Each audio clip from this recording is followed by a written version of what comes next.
thing. But I told them that What's the one specific thing you want to focus we on? were wanting to focus in kind of on Columbus, like is he a good guy or a bad guy kind of thing. So what you could do, I see what you're saying. So you would make a structured inquiry talking about Overall, everything. exploration in general, but maybe one of your supporting questions is what should Columbus be remembered for? Yeah. So your compelling question could be something like, was exploration a good thing or a bad thing? It could be, something like that. And then you could have him in there, and that could, because that could still feed Can that. we put the focus in on like one of the Supporting questions, yes. Okay. Yes. That's what we were kind of going Yes. back and forth on. Absolutely. So that's the thing. Inquiry can be completely adapted to suit what you need it to do. You should be driving the inquiry, not the other way around.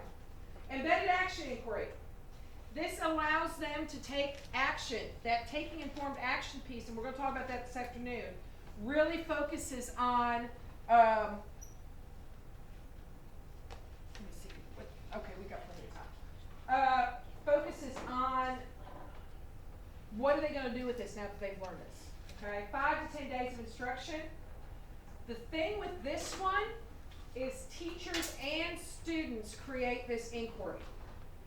I would not recommend this for elementary school kids. I would even be hesitant to recommend this for middle school. I think if you do an embedded action, it needs to be framed as a structure. They can still do the embedded action, they can do the action piece, but I don't think they're ready yet to take that on at that level. That's my personal opinion. Okay, guided inquiry. Guided inquiry is teacher and student developed. There were a lot of folks on the survey that said this is the one they could teach. This is the one they knew the most about. Okay? This is one that is created by teachers and students. So the teacher might design the compelling question, they might stage the question, they might create the formative tasks, but the students choose the sources. This is 1 to 2 weeks of instruction. Again, this is one I would not recommend for elementary. They're not ready to do it. I do think if they've been familiar with the inquiry cycle on a regular basis, they could do this by middle school. But I would structure it in such a way that you would provide a resource bank for them to start off with. The first time you do one of these, you want to provide that scaffold. Here's a bunch of resources that have to do with this, and you curate the resources and let them choose the resources that go with their supporting question and with their task. Okay? So a guided inquiry, you're kind of releasing more of that power to create an inquiry to the kids. One thing you need to remember, you cannot just turn a kid loose doing an inquiry. Bad. It will turn out awful. And you will be sad because you will put all this work into it. Don't do that to yourself. You have to provide the instructional scaffolds, especially as they start out. All right? This one is a guided support. Notice, has tasks, has all of these different tasks, source packet, source packet, source packet. The kids choose the sources that they are going to use in this inquiry. So that means if little Joey over here chooses source B, C, and E, and Susie chooses A, D, and A, that's not a bad thing. That provides more choice. Now, I do think upper elementary school kids, if you were to frame it like this, could do this. But only if they're familiar with how inquiry works and how this piece works. Okay? The last one is student directed. I would not recommend this for anybody except, they had to have had practice. This is not for elementary. I'd be very hesitant with middle school. But I could see this as a capstone project for high school. I could even see this as a capstone project for middle school. That idea of pushing them a little bit more. Okay? They create their their own blueprint. There are at least three, I know of three, inquiries on the C3 website that are designed by students. One an 8th grader, one a 9th grader, and one a 12th grader. So it can be done. One of them is from Boyle County. One is from Lexington. One is from North Carolina. So 2 of the 3 are from right here in Kentucky, which is kind of cool. The 12th grader was in Ryan New's AP Government class over at Boyle County High School. I do know that too. I don't know what school the Lexington student went to. They didn't list that, but if I can find those, during lunch I'll find those and show those to you. This really is this is what you want. You want your students to be able to do this by the end of their high school career, because if they can ask the right questions, if they can create the tasks to prove that they know the answers to those questions, and if they can show you the sources that they are going to use and cite and be able to argue effectively, then they are going to be able to go out into the world and not make a jerk out of themselves when they have a conversation with somebody. Basically what we're trying to avoid. All right?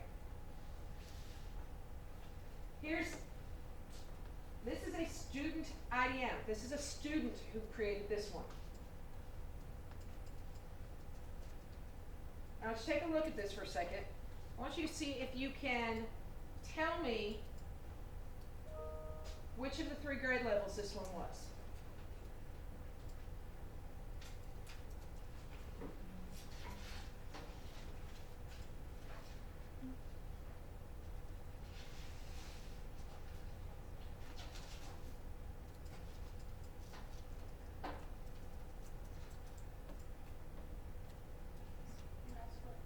Which grade level do you think created this?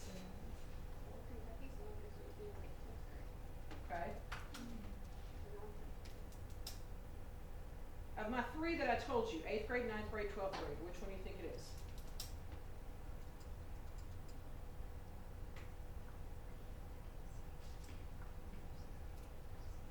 Just out of curiosity, which one do you think it is? Oh, you can't see it?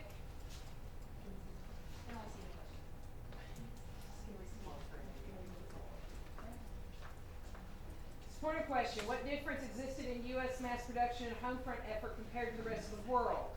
Supporting question 2: besides manpower, what did the United States have a large amount of? Supporting question number 3: what were the ideas of the American people and the ideas of the Allied powers? Okay. Huh? The sources are listed on PISA. I want to say it's 8 or 9. I want to say 8. It's 9th grade. This was a 9th grader. This is a 9th grader who created this. And this was, I think this was the Kentucky person. Might have been. But, that's pretty good. I don't know about you, but that's pretty impressive. And there are teachers out there using this. So think about that in terms of, because you can submit inquiries of your own to the C3 framework, to the C3 website for other teachers to look at. So when we start looking at inquiry as an idea for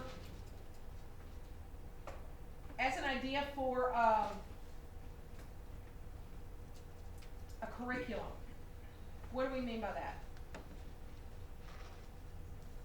In its easiest sense, that means that students have the ability to work with an inquiry regularly over the course of a school year.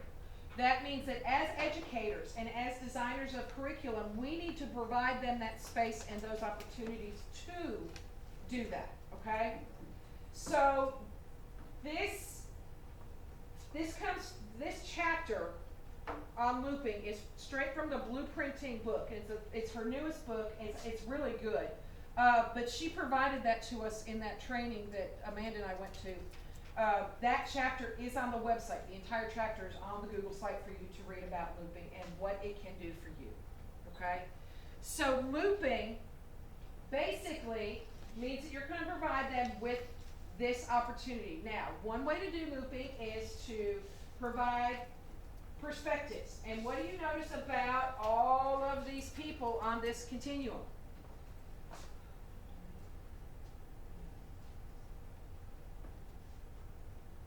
You've got Christopher Columbus, Thomas Jefferson, Frederick Douglass, Alan Jackson,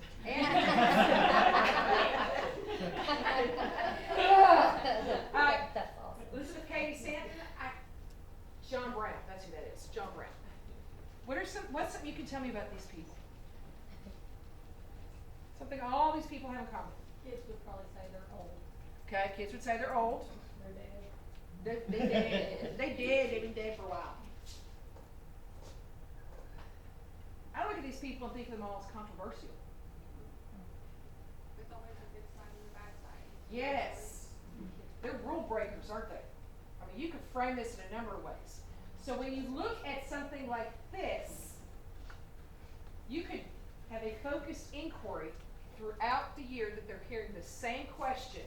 What should blank be remembered for? Or how should we remember blank? And what do you do it every time? You have claims with evidence. Every single time. You have competing sources. You have corroborating sources. But it forces them to struggle with how should blank be remembered? I mean, right now, seriously, right now, what a great time to evaluate Thomas Jefferson. You know, our kids are going to want to come back and talk about all the crazy things that have happened this summer. Give us